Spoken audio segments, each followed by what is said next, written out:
Exhaustion sets in when attention is pulled apart so often that ordinary life can no longer hold together. Shards of constant checking and refreshing leave too little presence for reading, thinking, or even finishing a calm conversation. This pressure matters because the damage extends beyond mere annoyance or lost minutes throughout the day. Autonomy weakens when screens begin deciding what deserves notice before values have a chance to intervene. Early digital tools arrived as novelties, offering small conveniences rather than a total redesign of daily experience. Then those peripheral tools moved inward, until phones and feeds colonized moments once reserved for reflection and company. People kept useful features but also inherited mood swings, fractured focus, and the restless urge to document everything. That is why the problem feels deeper than productivity, reaching into family dinners, boredom, and inner steadiness. In the next sections, you will see how autonomy, decluttering, solitude, conversation, leisure, and resistance fit together. Digital Minimalism by Newport frames that reset clearly, so subscribe to the channel for more ideas that protect attention. Once companies learned to build moderate addiction into ordinary digital habits, convenience became dangerous. People were not failing due to a lack of discipline, but because profitable systems exploited vulnerable instincts. Tristan Harris compares smartphones to slot machines, as each check offers uncertain rewards and emotional jolts. Unpredictable feedback keeps people posting, refreshing, and swiping even when the practical value is minimal. Social approval intensifies the hook, as likes, tags, comments, and streaks feel like signals of belonging and status. That ancient sensitivity once helped small tribes survive, but now it can be redirected toward endless digital monitoring. Sean Parker described a design logic that aimed to capture as much time and conscious attention from users as possible. Once this logic is understood, compulsive use appears less as a weakness and more as engineered capture. The core issue is not whether these services sometimes help, but whether they maintain control over how life is lived.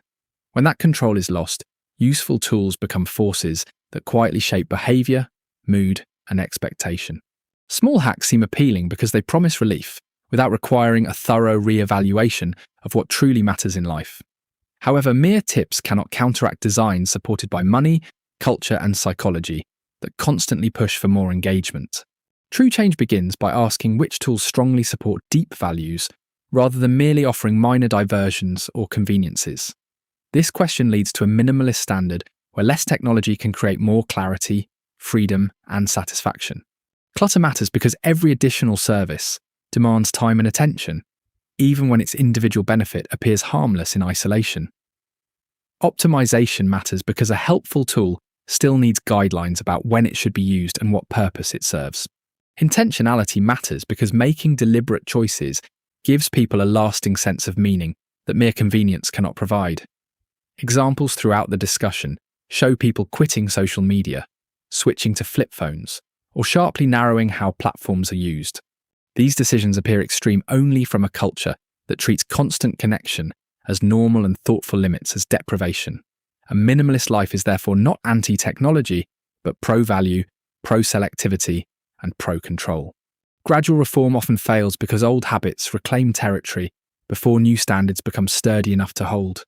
A faster reset works better by interrupting routines all at once and forcing a clearer look at what truly matters. This is the logic behind a 30-day break from optional technologies delivered through phones, computers, and similar screens. Optional means removal would not seriously harm the daily operation of personal life or professional responsibilities. During the first days, the absence feels uncomfortable because boredom, waiting, uncertainty, and curiosity have lost their usual outlets. Participants described grabbing for absent apps, checking the weather obsessively, or discovering just how automatic their habits had become. After a week or two, however, many people reported that the compulsive edge weakened and the phone lost its spell. The crucial step comes after the break, when each returning tool must pass a strict, value-based screen. It must serve something deeply important, be the best available option, and operate under clear standard procedures. With that filter in place, technology stops arriving by default and starts earning its role. One of the deepest costs of constant connection is the quiet disappearance of time alone with your own mind. Without such solitude, thinking becomes reactive, as every pause is filled by another voice, message, image, or demand. Solitude does not require isolation but freedom from input from other minds, long enough to hear your own. That is why Thoreau matters more as someone who moved deliberately between companionship and reflective distance. His cabin, though near roads, visitors, and town, still protected regular contact with unhurried thought.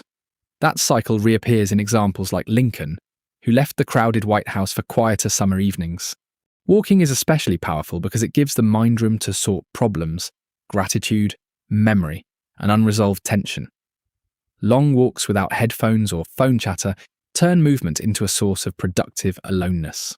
Once those stretches return, life feels less crowded inside, and decisions become less hostage to constant stimulation. Protect those quiet intervals and subscribe to this channel if you want more practices that defend thinking time. Digital communication promises closeness, but much of what fills screens is connection that imitates relationship without sustaining it. Real conversation, however, carries tone, expression, timing, and vulnerability, which nourishes a sense of belonging in ways that text cannot match. This difference matters because many people now treat comments, likes, and open-ended messages as substitutes for richer, more meaningful contact. A conversation-centered approach, on the other hand, pushes those lighter exchanges into a supporting role rather than the starring role. Text can still coordinate dinner, share directions, or arrange a call without pretending to be the relationship itself. Social platforms can still alert you to a visit or reunion without deserving constant browsing throughout the day. When connection stops posing as conversation, time opens up for walks, calls, meals, and slower exchanges that actually matter. There is a sacrifice here, as fewer people can fit into a life built around real conversation. But the apparent contraction is misleading, since weaker digital contact often provides less nourishment than one unhurried talk. Choosing depth over endless contact changes social life from a stream of little sips into something more human. Screen habits often thrive because they fill a void created by neglected leisure rather than because they are deeply loved. When demanding work, blurred schedules, and weaker community leave little structure, digital noise rushes in to numb the gap. That is why temporary disconnection can feel strangely painful, even without a single specific craving taking center stage. The discomfort often arises from not knowing what to do, once endless access to distraction suddenly disappears. High-quality leisure provides direction, inward joy, and a reason to stay offline, addressing that problem. It asks for pursuits that engage attention enough to crowd out restless tapping, without requiring constant external stimulation. Once the void is filled, formerly essential digital habits can begin to look flimsy, repetitive, and surprisingly unnecessary. People stop needing feeds to rescue every idle moment because those moments already belong to better things. This shift matters because attention cannot be defended by subtraction alone. It also needs attractive replacements. When leisure becomes meaningful again, distraction loses much of the hidden work it was doing. The most rewarding leisure in these pages is active, effortful, and often tied to the physical or social world. Peter Deeney prefers making things, solving problems, lifting weights, playing instruments, and tackling projects over passive screen entertainment. Liz Thames describes strenuous homestead tasks as virtuous hobbies because they combine exercise, skill, usefulness, and mental renewal. These examples show that satisfying leisure can resemble work on the surface, but feels better than passive consumption. Board games offer another clue, as cardboard around a table can create richer contact than polished digital entertainment. Group fitness works similarly by turning exertion into fellowship, ritual, support, and the pleasure of shared effort. The common thread is not nostalgia for older hobbies, but the multiple layers of value they deliver at once. A single activity can train the body, sharpen judgment, deepen friendship, and leave something tangible behind. This richness makes low-bandwidth distraction look thin, even when the distraction is easier and instantly available. Reclaimed leisure therefore restores energy by asking more from you, not by asking less.